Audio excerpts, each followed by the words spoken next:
Taundan kaçan harpten kaçan gibidir. Taunun çıktığı yerde sabredip kalan kimse ise Allah yolunda savaşan mücahit gibidir. Bu sözü nasıl anlaşılması gerektiği Hz. Ayşe validemizin Peygamber Efendimiz'den aktardığı şu hadis rivayetinde açıkça belirtilmiştir. Taun hastalığı Allah Teala'nın dilediği kimseleri kendisiyle cezalandırdığı bir çeşit azaptı. Allah onu müminler için rahmet kıldı. Bu sebeple tauna yakalanmış bir kul başına gelene sabrederek ve ecrini Allah'tan bekleyerek bulunduğu yerde ikamete devam eder ve başına ancak Allah ne takdir etmişse onun geleceğini bilirse kendisine şehit sevabı verilir. Taun yani veba de halinde ölümlere sebep olan bulaşıcı bir hastalıktır. Herhangi bir yörede alışılagelmişin dışında ortaya çıkması ve büyük ölçüde ölüme vesile olması onun azap olarak nitelendirilmesine sebep olmuştur. Bu hadiste Müslümanların bu hastalığa yakalanmayacaklarına değil, bu hastalığın onlar için rahmet vesilesi kılındığına, bu rahmetin de şartlarına uyanlar için şehit sevabı şeklinde tecelli edeceğine işaret edilmektedir. Bu şartlar şöyle sıralanmıştır. Tauna yakalanmış kişi sabredip ecrini Allah'tan bekleyerek bulunduğu yerden çıkmayacak ve başına sadece Allah'ın takdir ettiği şeyin geleceğini bilecek ve onu kabullenecek. Hastalığa sabredip ecrini Allah'tan beklemek demek tedavisi için çare aramamak değildir. Hem kendisinin hem de tıp ilminin imkanlarına göre çare arayacaktır. Ancak geçmişte veba karşısında tıbbın imkanları nasıl yok idiyse şimdi kişinin ya da hastalığın çıktığı yöre halkının imkanları olmayabilir.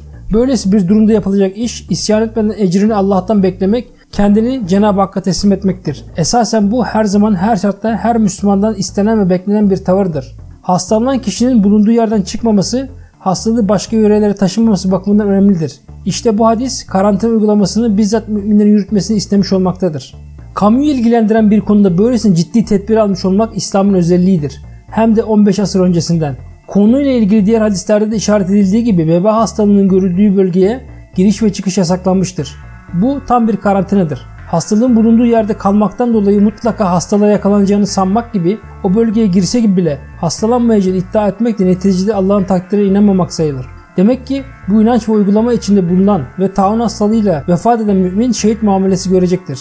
Nitekim Peygamber Efendimiz Aleyhisselatü Vesselam taundan ölen şehittir. Taun her Müslüman için şehitliktir buyurmuştur. Çünkü şehit Müslümanları tehlikeden korumak maksadıyla düşmanla çarpışırken can veren kişi olduğuna göre böylesine bulaşıcı ve amansız bir hastalığa sabredip öteki Müslümanlara bulaşmaması için gayret eden, yani Müslümanları bu hastalıktan korumak için savaşan kişi de aynı şekilde şehit sayılır. Zira ikisi de Müslümanları korurken ölmüş olmaktadır.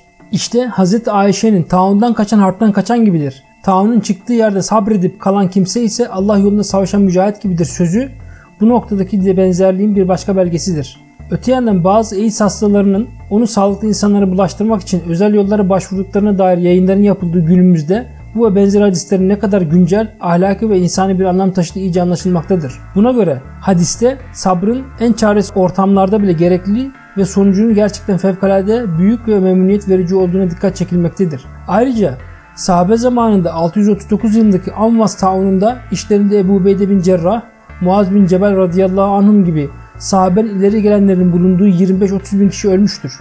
Bu olayın detayları şöyledir. Hz. Ömer radıyallahu anh Şam'a doğru yola çıkmıştı. Ser denilen yere varınca kendisini orduların başkumandanı Ebu Ubeyde bin Cerrah ile komuta kademesindeki arkadaşları karşıladı ve ona Şam'da veba hastalığı baş gösterdiğini haber verdiler. Hz. Ömer, Abdullah bin Abbas'a bana ilk muhacirleri çağır dedi. Hz. Ömer onlarla oturup konuştu ve Şam'da veba salgını olduğunu kendilerine bildirdi. Onlar nasıl hareket edilmesi gerektiğini itilaf ettiler. Bazıları sen belirli bir iş için yola çıktın, geri dönmeni uygun bulmuyoruz dediler. Bazıları da Müslümanların kalanı ve Hazreti Peygamber'in ashabı senin yanındadır. Onları bu vebanın üstüne sevk etmeni uygun görmüyoruz. Orada salgın hastalık var dediler. Bunun üzerine Hazreti Ömer gidebilirsiniz dedi. Daha sonra Abdullah bin Abbas'a bana ensarı çağır.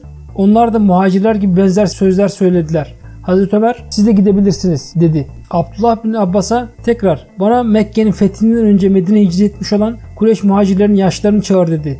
Onlardan iki kişi bile ihtilaf etmedi ve hepsi insanları geri döndürmeni ve bu hastalığın olduğu yere gitmemeyi uygun görüyoruz dediler.